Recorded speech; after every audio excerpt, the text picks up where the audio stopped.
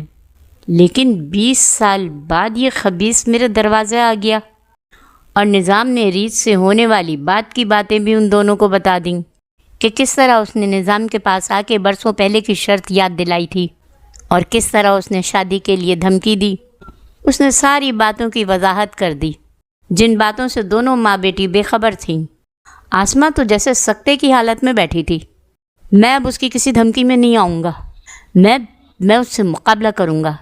نظام جوش میں کھڑا ہو گیا۔ بیٹی نے فوراً باپ کو روک دیا۔ نہیں ابا نہیں، آپ اس درندے کا مقابلہ نہیں کر سکتے، اور ان ساری باتوں میں آپ کا کوئی قصور نہیں ہے ابا۔ میرے نصیب میں ہی یہ سب لکھا تھا۔ میں اماں کو اور آپ کو نہیں کھونا چاہتی۔ میں اس ریت سے بیاہ کے لیے تیار ہوں۔ ماں باپ نے سمیرا کو بہت سمجھایا، لیکن اب اس نے فیصلہ کر لیا تھا کہ وہ اس سے شادی کرے گی۔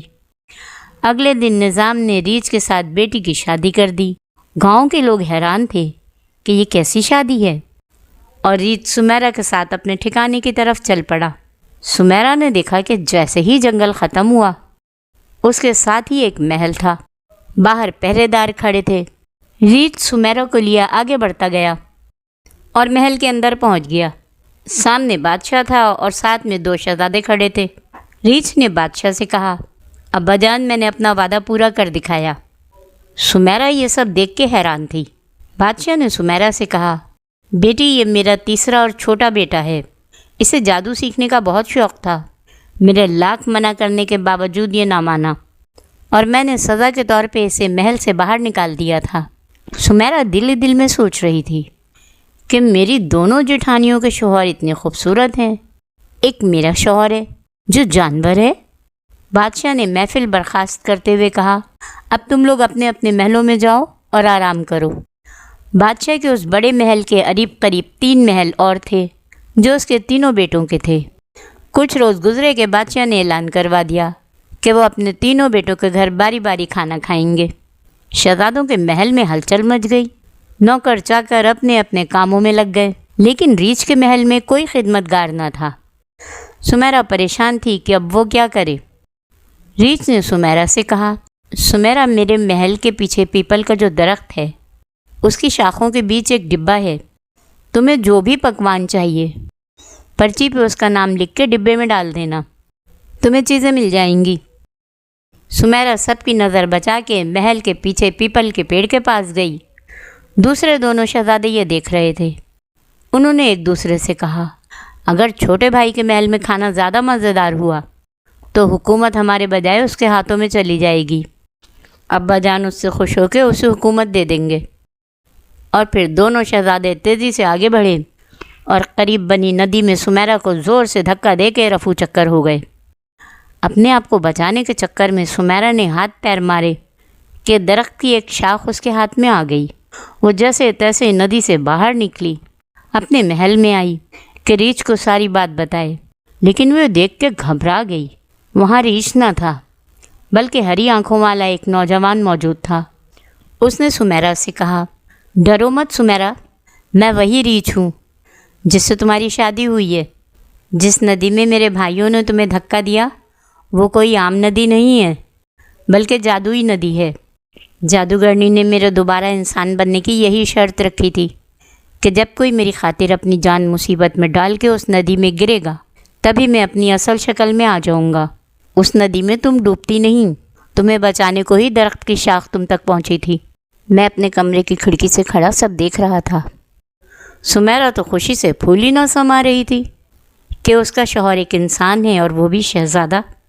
اب شہزادے نے اپنے وفادار ملازموں کے ذریعے فوراً ہی باہر سے بہترین پکوان منگوا لیے۔ بادشاہ چھوٹے شہزادے کو اس کی اصل حالت میں دیکھ کے بہت خوش ہوا، اور ان دونوں کی مہمان نوازی بھی اسے بہت پسند آئی۔ اب بڑے دونوں شہزادوں نے اپنا آخری وار چلایا اور سمیرا سے کہا، سمیرا، شہزادے کے پاس جو ریچھ کی کھال ہے تم اسے جلا دو، ورنہ وہ دوبارہ ریچھ بن سکتا ہے۔ سمیرا تو یہ سن کے پریشان ہو گئی۔ اس نے فوراً شہزادے کے سامان میں سے کھال ڈھونڈنا شروع کی اور اسے آگ میں ڈال دیا۔ کہ ایک دم اس نے دیکھا کہ شہزادہ واویلا کرتا ہوا اٹھ کھڑا ہوا۔ وہ زخمی تھا، جگہ جگہ جسم پہ آبلوں کے نشان۔ اوہ، یہ تم نے کیا کیا سمیرا؟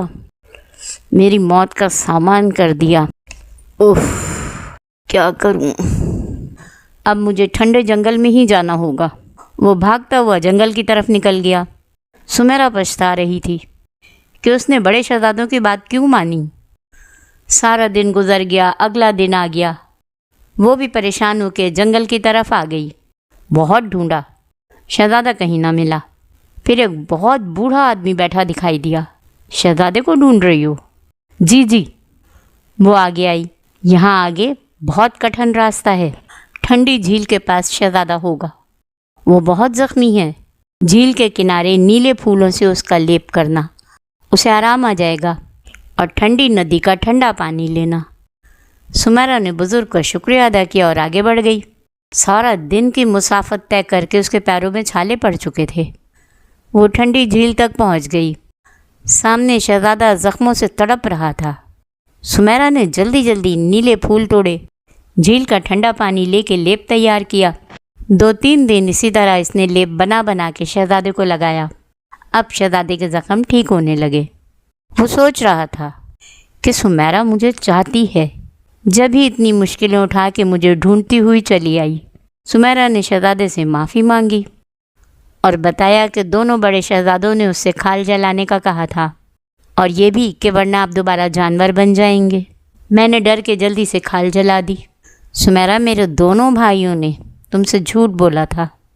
وہ جانتے تھے کہ کچی کھال جلانے سے میری جان جا سکتی ہے۔ انہوں نے مجھے راستے سے ہٹانا چاہا۔ اب سمیرا اور شہزادہ دونوں محل میں آ گئے۔ یہاں آنے پہ پتہ چلا کہ دونوں شہزادوں نے بادشاہ سے جھوٹ بولا تھا کہ سمیرا اور شہزادہ محل چھوڑ کے جا چکے ہیں۔ اب چھوٹے شہزادے اور سمیرا نے ساری حقیقت بادشاہ کو بتائی۔ بادشاہ کو ایک وفادار ملازم نے یہ بھی بتایا کہ بڑے شہزادوں کی بیویاں بھی ان کے ساتھ سازشوں میں ملی ہوئی تھیں۔ بادشاہ نے دونوں شہزادوں کو ان کی بیویوں سمیت قید خانے میں ڈلوا دیا۔ سمیرا نے شہزادے سے کہا، شہزادے، میرے ماں باپ میرے لیے بہت دکھی ہوں گے، مجھے ان سے ملانے لے چلو۔ شہزادہ سمیرا کو شاہی سواری میں اس کے ماں باپ کے گھر لے کے گیا۔ نظام اور آسمہ اپنی بیٹی کے غم میں بیٹھے تھے۔ گاؤں کے لوگوں نے یہ کہہ کے انہیں اور دکھی کر دیا تھا کہ اب تک تو تمہاری بیٹی کو وہ جانور چیڑ پھاڑ کر کے کھا چکا ہوگا۔ اماں ابا، دیکھو میں آ گئی۔ سمیرا خوشی سے ان کی طرف لپکی۔ یہ میرے شوہر ہیں، اس ریاست کے شہزادے۔ شہزادے نے نظام اور آسمہ سے کہا، میرے پاس الفاظ نہیں کہ میں کیسے آپ لوگوں کا شکریہ ادا کروں۔ آپ لوگوں نے اپنی بیٹی سے شادی کر کے مجھے دوبارہ سے انسان کا روپ دے دیا۔ محلے کے لوگ اب سمیرا کی قسمت پہ رشک کر رہے تھے۔ شہزادہ نظام اور آسمہ کو بھی اپنے ساتھ محل لے آیا۔ بادشاہ انہیں دیکھ کے خوش ہوا، اور یوں ان سب کی زندگی میں دوبارہ سے خوشیاں لوٹ آئیں۔